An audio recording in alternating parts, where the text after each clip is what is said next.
자, 이 시간에는 우리 교재 75페이지에 있는 지도 감독 파트 보겠습니다. 아마 우리 중개사 법령 통틀어서 좀 가장 부담이 되는 부분인데요. 자, 이 부분에서는 그동안 우리가 법령에서 다루고 있던 내용들, 이런 거를 위반했을 때 과해지는 제재들을 쭉 열거되어 있습니다. 그러면 여러분들이 이거 내용을 하나하나 나중에 다 암기를 하셔야 되는데, 지금 이렇게 처음에는요, 이걸 너무 지금부터 외우려고 하지 마시고, 이게 무슨 내용이구나, 이 정도만 좀 알아두시면 되겠습니다. 그리고 차차 이걸 외우시되, 우리가 이제 기본 강의 이론을 본격적으로 할 때 보면 제가 암기 비법을 통하여 어떻게 외우는지 가르쳐 드립니다. 그러면 그 방법대로 여러분이 좀 암기를 하십시오.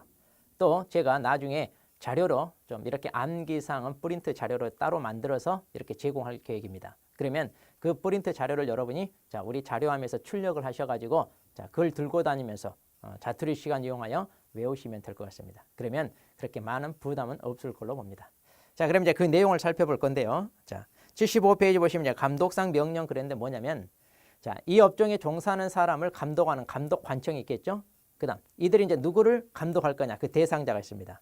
그리고 이제 구체적으로 어떤 방법을 할 거냐 이건데, 자, 이 앞부분은 뭐 그렇게 출제 비중은 없습니다.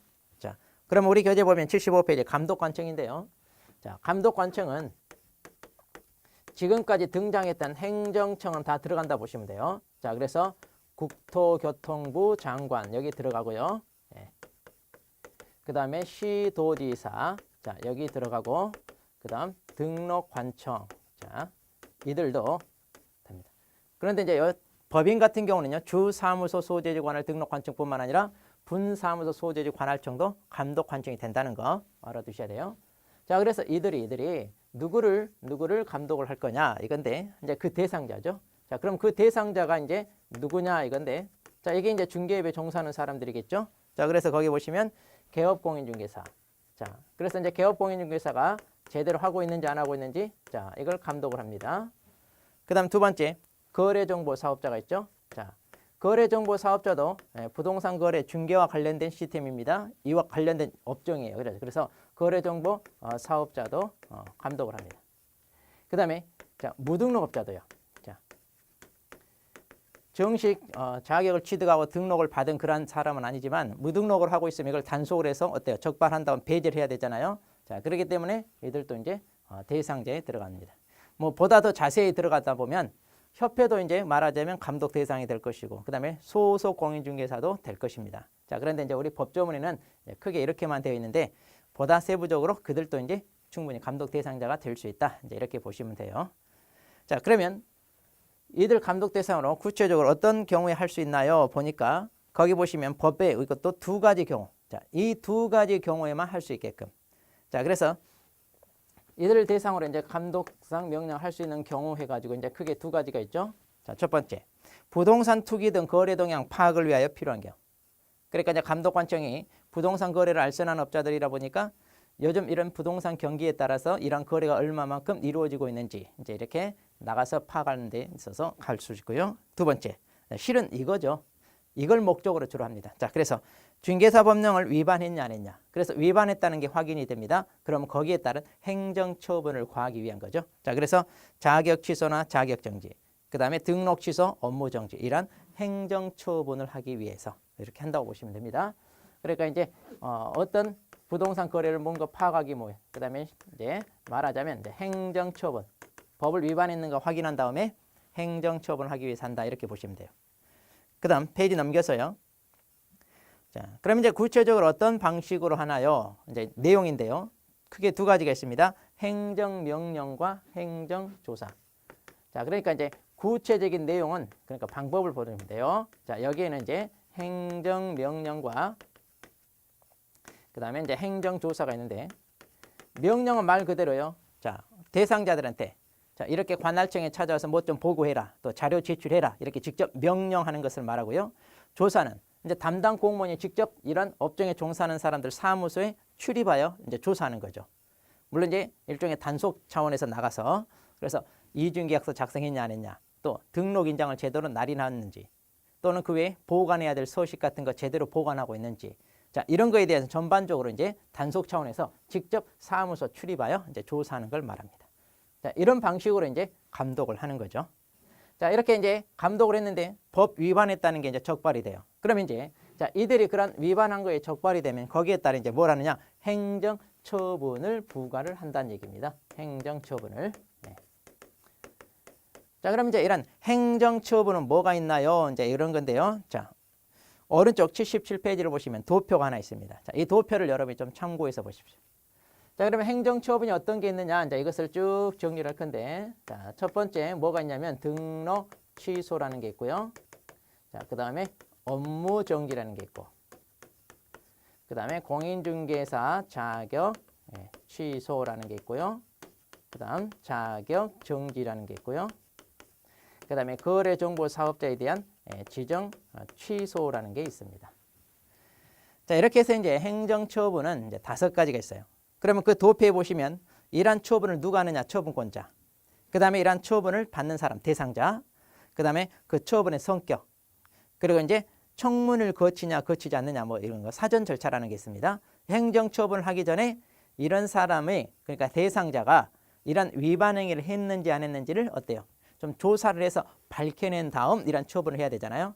그러니까 이렇게 행정처분을 하기 전에 거쳐야 되는 사전 절차가 크게 이제 청문과 의견 제출 2가지가 있어요. 자, 그것도 이제 같이 살펴볼 건데, 자, 이 도표에 이렇게 계략적으로 쭉 나와 있는데요. 자, 이것을 너무 외우려고 하지 마시고 잘 보세요. 등록을 받아 중개 업무를 하는 사람이 누구겠어요? 개업공인중개사. 그러니까 등록 취소나 업무 정지는 말 그대로 개업공인중개사가 대상자가 되죠.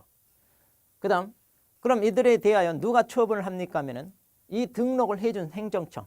그러니까 뭐든지 준 사람이 때린다 이러면 돼요. 그러니까 개업공인중개사에 등록을 해준 게 누굽니까? 등록관청이죠. 그러니까 등록관청이 등록 취소나 업무 정지 처분을 합니다. 그 다음 자격 취소와 자격 정지는 이제 공인중개사 자격입니다. 그럼 공인중개사 자격증 누가 줬어요? 시도지사. 그러니까 이런 처분은 누가 하느냐? 시도지사가 합니다. 자, 그러면 또 자격 취소나 자격 정지는 자격증 있는 사람이 얻어맞겠죠? 자, 그러면 자격 취소는 자격증 있는 사람이 다 얻어맞아요. 자격 정지 이것만 조심하세요. 자, 자격 정지는 자격증 있다고 해서 다 얻어맞는 게 아니라 소속 공인중개사에게만 해당합니다. 자, 우리가 앞에서 소속 공인중개사 중개업무 할 수 있다고 배웠잖아요. 그런데 이렇게 직원으로 있으면서 중개업을 하다가 잘못해서 법을 위반했다. 그러면 이제 이들에게도 행정처분이 가해지는데 바로 그게 자격정지입니다. 개업공인중개사는 업무정지라는 게 있어요. 그러니까 자격정지와 구분해야 됩니다. 그 다음에 이제 지정취소는 거래정보사업자 지정을 받았죠. 자, 그 거래정보사업자가 얻어맞는 거예요. 그럼 거래정보사업자 누가 지정을 해줬나요? 국토교통부 장관. 그래서 국토교통부 장관이 처분권자가 됩니다. 그러니까 이거 외우지 않아도 이 말만 가지고 다 찾을 수 있죠. 그 다음에 이제 성격이라고 하는 건 뭐냐? 그럼 이런 위반 행위를 했을 때 행정청에 반드시 이런 처분을 하느냐, 아니면 할 수도 있고 안 할 수도 있고 이렇게 봐줄 수 있느냐, 이걸 갖다가 이제 우리가 크게 기속이냐, 재량이냐 이렇게 구분을 합니다. 자, 그런데 등록 취소 같은 경우는 기속과 재량이 2가지 다 있습니다. 그러니까 어떤 위반 행위를 했을 때 반드시 등록을 취소하는 경우가 있고요. 또 어떤 위반 행위는 등록을 취소할 수도 있고 안 할 수도 있고 이제 그렇다는 얘기입니다. 자, 그런데 업무정지를 보니까요. 업무정지는 이것은 재량 처분밖에 없나요? 그러니까 업무정지에 해당하는 위반 행위를 했다고 해서 반드시 업무정지를 때리는 게 아니라 업무정지 같은 경우는 처분할 수도 있고 안 할 수도 있고 이제 그런 얘기입니다. 자, 자격 취소 같은 경우는 기속밖에 없어요. 그러니까 자격 취소 사유에 해당하면 반드시 자격 취소한다는 얘기입니다. 자격 정지 같은 경우 이것도 재량밖에 없고요. 자, 지정 취소도 재량 처분이네요. 그러니까 이 2가지는 꼭 처분을 해야 되는 게 아니라 할 수도 있고 안 할 수도 있고 이제 그런 얘기입니다. 이 기속을 다른 말로 뭐 필요적 처분, 이것을 의무적 처분 또는 절대적 처분, 상대적 처분 이런 표현으로 좀 바꿔 쓰기도 합니다. 자, 그 다음에 이제 청문 거기 대상이냐 동그라미, 그 다음에 X표는 청문 대상이 아니다 그런데 그럼 이 청문이라는 게 뭡니까? 자, 이거 잠깐 보죠. 우리 교재 저 뒤쪽에 보시면 됩니다. 자, 우리 교재 82페이지 보시면 나와 있어요. 자, 뭐 이것은 뭐 그렇게 뭐 시험에 자주 물어보는 건 아니에요. 자, 82페이지 보시면 청문이 뭐냐? 행정청이 어떤 처분을 하기에 앞서서 그러한 위반 행위를 했는지 안 했는지 의견을 듣고 직접 조사도 해서 밝혀내는 그런 과정입니다. 그러니까 우리가 재판을 받아 처분을 받듯이 마찬가지입니다. 행정청도 행정처분을 하기 전에 뭔가 이런 사전 절차를 통하여 명백하게 뭘 위반했는지 밝혀낸 다음에 이런 처분을 하게 돼 있어요. 그러니까 이런 사전 절차를 거치지 않고 어떤 처분을 했다. 그럼 이 처분은 무효가 됩니다. 그러니까 이제 적법 절차가 강조되는 시점에서 이제 이런 것들은 상당히 중요하게 이제 판단되죠.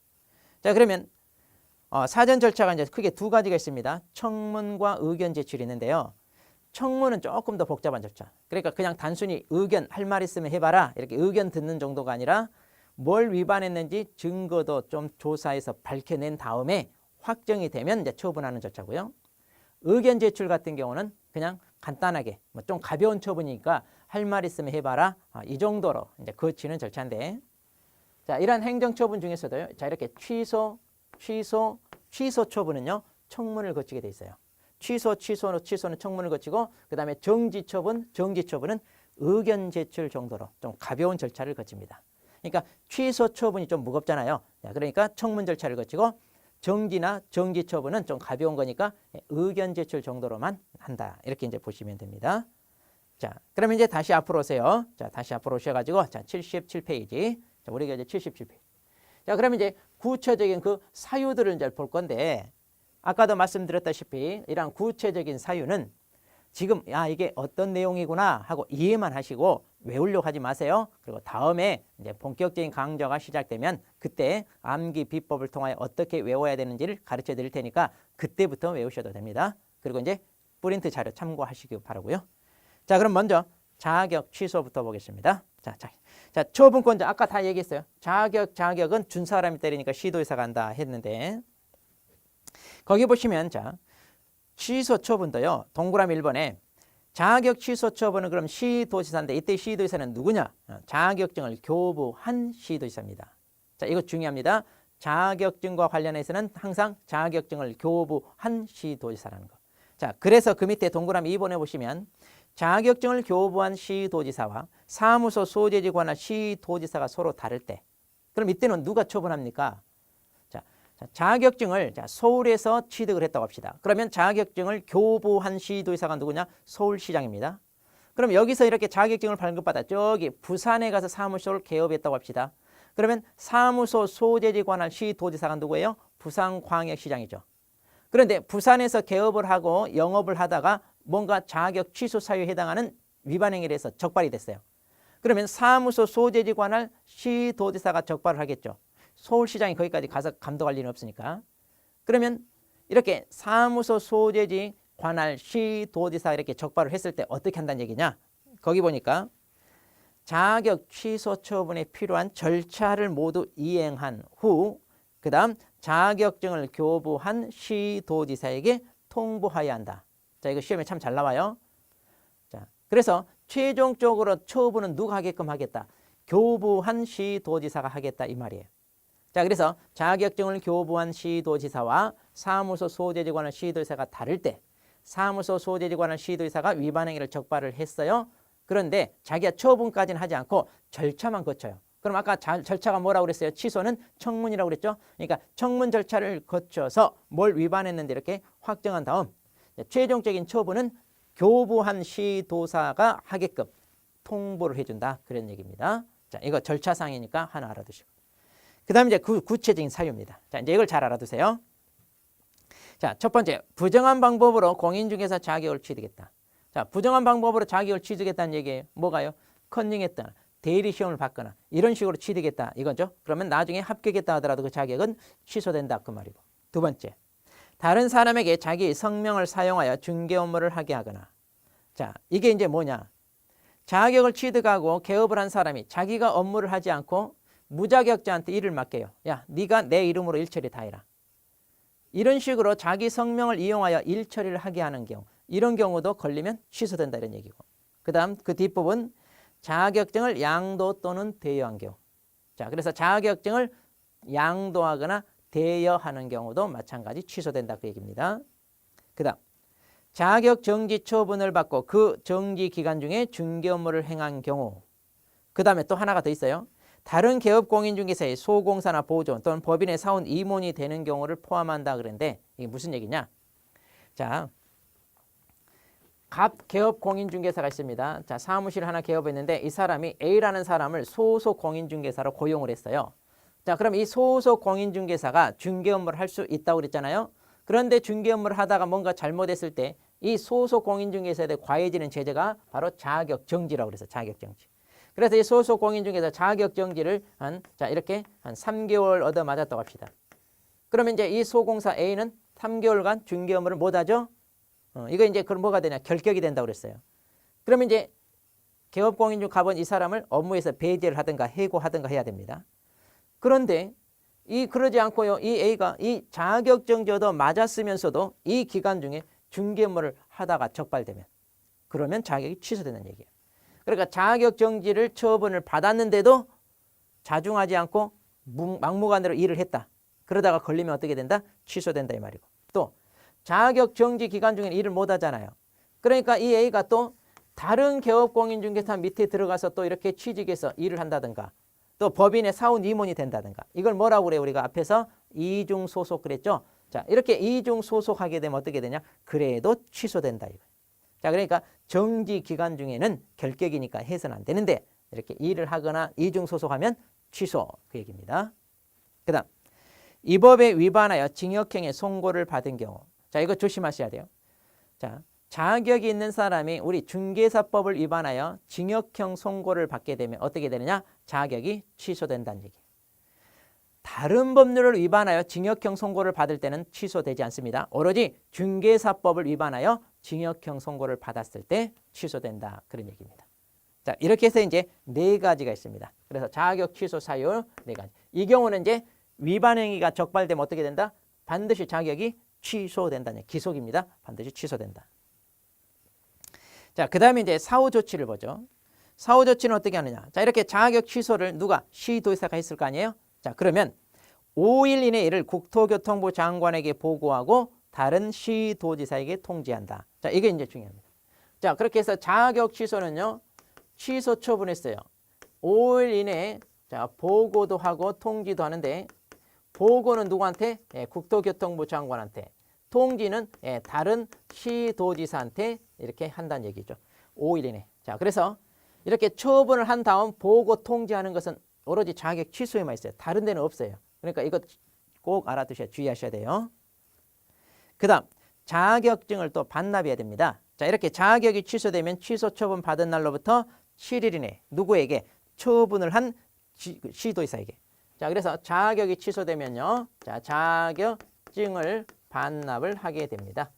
자, 이 반납은 며칠 내에 합니까? 이건 7일 내에 반납을 한다. 누구에게? 뭐든지 처분권자에게 한다는 거. 그래서 교부한 시도지사가 처분한다고 그랬죠? 그러니까 교부한 시도지사에게 반납해야 됩니다. 자, 이렇게 해서 자격증도 반납해야 된다. 자, 페이지 넘겨서요. 자, 그런데 분실 등 사유로 반납할 수 없다 그러면 그 이유를 기재한 사유서를 제출해라. 그러니까 자격증 반납해야 되는데 이걸 잃어버려가지고 반납할 수 없는 상황이다. 그러면 그런 이유를 다 기재해서 그 사유서를 제출하라. 이제 이런 얘기입니다. 네. 자, 그 다음에 이제 자격정지를 보겠습니다. 자, 여전히 자격정지도 자격증과 관련되니까 누가? 교부한 시도지사가 처분하고요. 대상자는 누구라고 그랬어요? 소속 공인중개사만 해당한다고 그랬습니다. 자, 그런데 여기서도요. 동그라미 2번 내용 좀 잘 체크하세요. 동그라미 2번. 자, 자격증을 교부한 시도지사와 사무소 소재에 관한 시도가 서로 다를 때는 어떻게 합니까? 근데 이 내용은요. 자격 정지 처분에 필요한 절차를 이용하고 시도에서 통보한다 그랬는데 좀 잘못 나온 것 같은데요. 자, 이것은 좀 잘못 나왔어요. 우리 교재 좀 고쳐야 됩니다. 뭐가 있냐면 자격 정지에 해당하는 위반 행위를 했는지 안 했는지 자, 등록 관청 이렇게 사무소 찾아다니면서 아까 저기 조사한다고 그랬죠. 그래서 이걸 적발을 해요. 그러면 그 위반 행위에 대하여 본인이 등록 관청이 처분권자가 아니니까 이 처분권자인 시도지사한테 어떻게 한다? 알려준다 이런 얘기입니다. 자, 이렇게 해서 여러분이 하셔야 됩니다. 자, 그 다음에 이제 보도록 하겠습니다. 자, 자격정지 사유를 보죠. 자격정지 사유. 자, 그러면 자격정지 사유는요. 자, 좀 개수가 많아요. 자, 거기 보시면 2개 이상의 사무소에 소속된 경우 그랬어요. 자, 2개 이상의 사무소에 소속된 경우 이게 뭐냐면 바로 이중 소속입니다. 그러니까 A라는 개업 소속 공인중개사가 갑 개업 공인중개사 또는 을 개업 공인중개사 이렇게 양쪽에 소속되는 거. 이게 바로 이중 소속인데, 자, 아까 여기와 구분하세요. 자격 정지 기간 중에 이중 소속하면요, 이때는 자격이 취소됩니다. 그런데 자격 정지 처분을 받지 않고 그냥 평상시 이중 소속을 하면 이때 어떻게 되느냐? 이때는 자격 정지 처분을 받습니다. 자, 조금 구분하셔야 되고요. 그다음. 자, 두 번째, 인장 등록을 하지 아니하거나 등록하지 아니한 인장을 사용한 경우. 그러니까 소공사도 인장 등록해야 되는데 그거 안 했다는 얘기죠. 그다음. 성실 정확하게 확인 설명을 하지 아니하거나 설명의 근거자를 제시하지 않았다 그런데, 자, 소속 공인중개사도 중개 업무를 할 수 있기 때문에 자기가 의뢰를 받았을 때 의뢰인에게 확인 설명, 이거 의무는 아니지만 할 수는 있다. 그런데 이런 확인 설명을 할 때 똑바로 안 하면 자격 정지다 이런 얘기고. 그다음 네 번째, 확인 설명서에 서명 및 날인하지 않은 경우. 자, 소공사도 자기가 이 업무를 담당했습니다. 그러면요, 서명 및 날인은 이건 의무입니다. 그래서 이제 소공사가 자기가 등록한 인장을 날인해야 되고 그러거든요. 그런데 이거 안 했을 때 자격 정지다 그 얘기고. 그다음, 거래계약서에 서명 및 날인하지 않았다. 이것도 같은 얘기입니다. 자기가 이 업무 관여했다면 서명 및 날인을 해야 돼요. 자, 그래서 확인 설명서와 거래계약서 이 두 가지 서식에는 서명 및 날인 의무가 있습니다. 그다음, 자, 거래계약서에 거래금액 등 거래 내용을 거짓으로 기재하거나 서로 이 다른 2개 이상의 거래계약서를 작성했다. 그러니까 이제 거래계약서 작성할 때 소위 우리가 다운계약서라고 하는 거 있죠. 그래서 거짓으로 작성하거나 이중계약서 작성하면 이런 경우 자격 정지다 이런 얘기. 그다음, 자, 금지행위를 했다. 자, 우리가 앞에서 배운 금지행위 7가지 있잖아요. 소공사가 바로 이 금지행위 뭔가 하나를 위반했다. 그러면 여전히 자격 정지다 이렇게 됩니다. 자, 그래서 자격 정지는요, 주로 뭐예요? 자, 중개 업무를 하다가 뭔가 위반했을 때 해당하는 처분이다. 이렇게 이제 보시면 됩니다. 그다음 보겠습니다. 자, 자격 정지 기준 했는데 이제 자격 정지 같은 경우는요, 6개월 이하로 때리게 돼 있어요. 그러면 이 각각의 위반 행위에 대하여 6개월 이하를 처분하는데 또 이것도요, 법에서 어떤 위반 행위는 몇 개월, 어떤 건 몇 개월 이렇게 정해져 있다는 얘기입니다. 자, 그래서 그런 것도 이제 나중에 시험에 출제되니까 외워야 되는데 이 내용은 우리가 이제 기본서가 나오면 거기에 다 실려 있습니다. 자, 그래서 각각의 위반 행위에 대하여 자격 정지 기간이 얼마인지 그게 있는데, 그 위반 행위 동기, 결과, 횟수, 참자가요, 자기가 받아야 될 그 기간에 2분의 1 가중하거나 감경할 수 있다 이런 얘기입니다.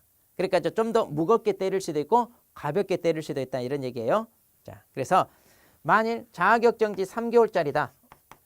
그러면 동기, 결과, 횟수, 참작해 가지고 2분의 1 플러스해서 이거요 4.5개월 또는 낮춰서 1.5개월 이렇게 좀 더 무겁게, 좀 더 가볍게 처분할 수 있다 이런 얘기입니다. 그다음, 자격정지 위반 사실 통보. 여기 있네요. 자, 등록관청은 공인중개사 자격정지 사유에 해당하는 사실을 알게 될 때에는 지체 없이 그 사실을 시도지사에게 통보해줘라. 그러니까 등록관청에서 담당 공무원이 사무소 가서 적발을 했어도 자기가 처분권자가 아니니까 처분권자인 시도지사한테 알려준다. 지금 이런 얘기입니다. 자, 그 얘기고요. 그다음, 자격정지 처분을 하면 어떻게 되느냐. 자, 이거 우리가 앞에서 배웠죠. 자격정지 기간 동안 결격이다. 그러니까 자격정지 기간 동안은 중개업에 종사할 수 없다. 자, 앞에 결격사유 할 때도 나왔습니다. 자, 이렇게 해서 이제 자격정지 자, 살펴봤고요. 자, 오른쪽 봅니다. 자, 등록 취소를 보죠. 자, 등록 취소는 아까도 말했어요. 등록을 해준 누가? 등록 관청이 처분하고 개업 공인중개사가 처분을 받습니다. 자, 그러면 이제 여기서는요, 자, 기속과 재량인데 이것을 필요적 취소, 의무적 취소 이제 이렇게도 봅니다. 자, 그러면 필요적 취소를 보죠. 자, 이 경우는 이제 적발되면 반드시 등록이 취소된다 이제 그 얘기인데, 자, 첫 번째, 개인인 개업 공인중개사가 사망하거나 법인이 해산했다. 뭐 더 이상 할 사람 없죠. 그러니까 이제 이 경우는 취소 처분합니다. 주의할 것은 이렇게 취소 처분하지 않더라도 이 경우는 등록 효력이 자동으로 소멸된다는 거. 이거 앞에서도 좀 나왔었죠. 그 다음 두 번째, 거짓 그 밖에 부정한 방법으로 사무소 개설 등록을 했다. 그러니까 뭔가 등록에 필요한 어떤 서류를 위조한다든가 이런 식으로 해서 이제 등록을 받았다. 나중에 적발되면 취소된다 이런 얘기고요. 그다음 결격사유에 해당한다는 경우, 그러니까 등록을 받아 중개업을 하다가 결격사유에 해당되면 어떻게 된다? 이 등록은 반드시 취소된다. 이제 그런 얘기예요. 그다음에 네 번째. 자, 이중으로 중개사무소 개설 등록을 했다. 이걸 간단하게 이중 등록. 이것도 앞에서 다뤘습니다. 자, 여기 광남구에 등록을 하고 또 종로구에 등록을 했다. 이렇게 두 군데다 등록을 하게 되면 이중 등록이라고 그랬죠? 그러면 둘 다다 이렇게 취소된다. 그 얘기고. 자, 다섯 번째. 개업공인중개사가 다른 개업공인중개사의 소속 공인중개사 중개보존 또는 법인의 사원 임원이 된다. 이걸 뭐라고? 이걸 이중소속. 그러니까 자신이 사무소 운영하면서 자신이 또 다른 개업공인중개사 밑으로 이렇게 들어가서 소속하면 이중소속입니다. 자, 개업공인중개사가 이중소속하면요 반드시 등록이 취소됩니다. 그 다음 다른 사람에게 자기 성명 또는 상호를 사용해 중개 업무를 하게 하거나 등록증을 양도대여한 경우. 아까 자격증 양도대여 똑같은 이치입니다. 마찬가지 너희들도 다른 사람에 맡기지 마라 이제 이런 얘기야. 이거 적발되면 취소된다 그 얘기고요. 그 다음 업무 정지 기간 중에 중개 업무를 하거나, 자 여기까지 끊으세요. 여기까지 딱 끊어. 자, 개업공인 중에 잘못한 업무 정지 얻어맞을 수 있어요. 그럼 이제 그 기간 동안 일을 해서는 안 되죠. 그런데 겁도 없이 일을 했다. 이거 적발되면 취소된다 그 얘기입니다. 그 다음 뒷부분 자격정지 처분을 받은 소속 공인중개사로 하여금 자격정지 기간 중에 중개 업무를 하게 한 경우. 그러니까 자 지금 자격정지 얻어맞은 소공사가 있으면 이 사람 결격이니까 업무에서 배제시켜야 돼요. 그러니까 해고를 하든가 그 결격 기간 동안은 출근하지 마라 이렇게 해야 되는데 자기가 오히려 일을 시켰어요. 이렇게 일을 시키면 어떻게 된다? 예, 등록이 취소된다 이런 얘기. 일을 시키면. 그 다음 자, 좀 복잡한 내용입니다. 최근 1년 이내에 이 법에 의하여 2번 이상 업무정지 처분을 받고 다시 업무정지 처분에 해당하는 행위를 했다. 자, 이게 이제 뭐냐? 자, 최근 1년 이내에 업무정지 위반 행위로 업무정지 처분을 2번이나 얻어맞았어요. 자, 그런데 또다시 업무정지에 해당하는 행위를 저질렀습니다. 그러면 업무정지에 해당하는 행위이기 때문에 처분을 하더라도 어떤 처분해야 돼요? 업무정지 처분을 해야 되겠죠? 그런데 그 전에 2번이나 이렇게 업무정지 처분을 얻어맞았으면서 정신 못 차리고 또 잘못한 거예요. 이런 걸 우리가 이제 상습범 이런 얘기를 합니다. 그러니까 반성하지 않고 되풀이해서 계속 잘못을 저지르면 처분이 무거워집니다. 그래서 우리 법에서도 업무정지에 해당하는 처분을 해야 되는데 업무정지 처분을 하는 게 아니라 뭐 한다? 아예 등록을 취소해버리겠다 이 말이에요. 자, 그래서 업무정지에 해당하는 잘못을 몇 번? 3번째 하면 일종의 삼진아웃처럼 등록을 취소해버린다. 이렇게 이제 상습범은 처벌을 무겁게 하는 겁니다. 자, 이렇게 해서 이제 반드시 등록이 취소되는 사유 살펴봤어요. 자, 그 다음 의무적 취소 봅시다. 자, 이 경우는 이제 꼭 취소를 하는 게 아니라 취소를 할 수도 있고 안 할 수도 있고 이제 그 얘기인데, 자 보죠. 첫 번째, 등록 기준에 미달하게 되었다. 자, 등록 기준이 뭐냐? 우리가 앞에서 등록을 배웠잖아요. 등록 기준 중에 이제 미달되는 경우 어떤 경우냐면 다른 것은 없고요. 해당될 수 있는 게 이겁니다. 사무소를 확보하되 어디다? 건축물 대장에 기재된 건물에다 확보하라. 자, 그래서 거기다 확보했어요. 그런데 나중에 사무소를 이전했어요. 그런데 옆 건물로 이전했는데 거기가 좀 새로 지었고 좀 환경이나 여건이 괜찮으니까 옮겼는데 알고 봤더니 그 건물이 건축물 대장에 기재된 건물이 아니었다 이거예요. 그러면 이게 바로 뭐예요? 기준 미달. 법인 같으면요. 자, 대표자를 제외한 3분의 1 이상의 공인중개 자격이 있어야 된다 그랬잖아요. 그런데 이 중에 몇 사람이 사표 쓰고 나가는 바람에 3분의 1이 안 돼요. 그러면 이것도 뭐다? 기준 미달. 이런 경우죠. 자, 그래서 이런 경우는 등록을 취소할 수도 있다. 이런 얘기고. 그 다음 2개 이상의 사무소를 두었다. 이거 이중 사무소 설치하는 거죠. 자, 이중 사무소 설치하면 이렇다는 얘기예요. 그 다음 천막등 임시 중개 시설물 설치했다. 소위 떴다방 설치하면 취소할 수 있다. 그 얘기입니다. 그 다음 중개법인에게 허용된 업무 외에 겸업을 했다. 자, 우리도 이거 앞에서 배웠어요. 법인에게 인정된 업무는 총 몇 가지? 6가지가 있었죠. 자, 법에서 허용된 이 6가지만 해야 되는데 이 6가지 외에 다른 걸 하게 되면 겸업 위반이 돼요. 자, 그래서 이때도 취소할 수 있다. 그 다음 부득이한 사유가 없음에도 계속과 유효를 초과 휴업했다. 자, 우리가 휴업은 3개월 초과할 때 신고하고 기간 6개월 넘지 마라 그랬어요. 단 예외로 부득이한 사유가 있으면 6개월 넘을 수 있다. 그런데 신고도 하지 않고 부득이한 사유도 없으면서 6개월 초과에 계속 쉰다는 얘기예요. 한마디로 일하기 싫다는 얘기죠. 취소할 수 있다. 그 다음 6번째. 자, 전속중개계약을 체결했을 때 개업공인중개사가 부담해야 될 의무가 몇 개 있었죠. 자, 그 중에 어떤 거냐. 정보를 공개하라 했는데 이걸 공개 안 했어요. 또 반대로 의뢰인이 비공개 요청하면 이때는 공개를 해서는 안 된다 그랬죠. 근데 오히려 이때는 공개를 했어요. 자, 이렇게 정보 공개와 관련된 위반 행위를 했을 때 취소됩니다. 그 다음 거래계약서를 작성할 때 거짓으로 기재하거나 이중계약서 작성하면 이것도 의무적 취소 사유고요. 그 다음 8번은 바로 보증 설정입니다. 우리가 업무 개시 전까지 보증 설정하라 그랬는데 바로 이 보증 설정을 하지 않고 업무를 하면 이것도 취소 사유. 그 다음 금지행위. 자, 금지행위를 위반했을 때 그 7가지 있죠. 그러면 의무적 취소 사유다. 그 얘기고요. 자, 페이지 넘겨서 자, 여기도 이제 상습범이 나옵니다. 자, 여기서 보시면 최근 1년 이내 이 법에 위반해 3회 이상 업무정지나 과태료 처분을 받고 그러니까 업무정지나 과태료 합쳐서 3번 정도. 그런데 또다시 업무정지나 과태료에 해당하는 행위를 했을 때 자, 이번엔 이거예요.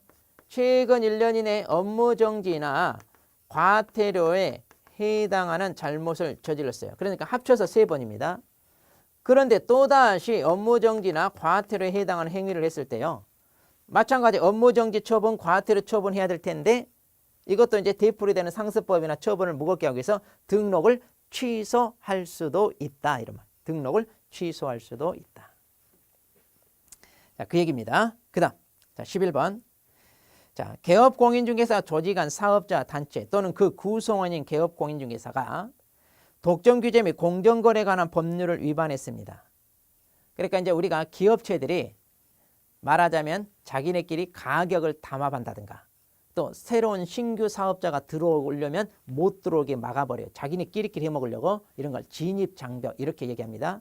이런 걸 규제하기 위하여 독점규제 및 공정거래에 관한 법률을 만들었어요. 그래서 이제 기업을 단속하는데 우리 업종에 종사하는 개업공인중개사들도 자기끼리끼리 해먹겠다 해가지고 단체를 만들어서 다른 신규가 못 들어오게 막는다든가 또 중개보수 가격을 단합한다든가 이렇게 해가지고 바로 이 독점규제법을 위반했을 때 그럼 이제 이 독점규제법에서는 뭐가 있냐? 과징금이라는 게 있어요. 과징금. 이런 처분이 있습니다. 그러니까 이러한 처분 같은 경우를 최근 2년 이내에 2회 이상 받았다. 자, 최근 2년 이내에 2회 이상 적어도 2번을 받았다. 그럼 어떻게 되느냐? 등록이 취소될 수 있다. 이런 얘기. 등록이 취소될 수 있다. 자, 그래서 등록이 취소될 수 있는 사유가 좀 많습니다. 자, 여기 재량 처분은 꽤 내용이 많죠. 자, 그러면 사후 조치는 어떻게 되느냐? 자, 기속이 됐건, 자, 재량이 됐건 등록이 취소되면요. 여기도 이제 어떻게 되느냐? 자, 등록증을 반납을 합니다. 언제까지 반납하나요? 이거 7일 내에 반납을 합니다. 아까 자격증 반납과 같죠? 그 다음 법인 해산을 인해 등록이 취소된다. 자, 개인이 사망하거나 법인 해산하면 취소된다고 그랬잖아요. 그런데 개인에 대해서는 말이 없는데 법인이 해산하여 등록이 취소됐을 때는요. 누가? 대표자이었던 자가 반납하라. 자, 그래서 법인 같으면 이 등록증 반납을 누가 한다고요? 대표자이었던 자가 하라. 이렇게 되어 있습니다. 자, 그 다음에 이제 업무 정지 사유를 살펴볼 텐데 자, 이 내용이 조금 많으니까 또 우리가 좀 시간을 좀 끊어서 다음 시간에 이어서 하도록 하겠습니다.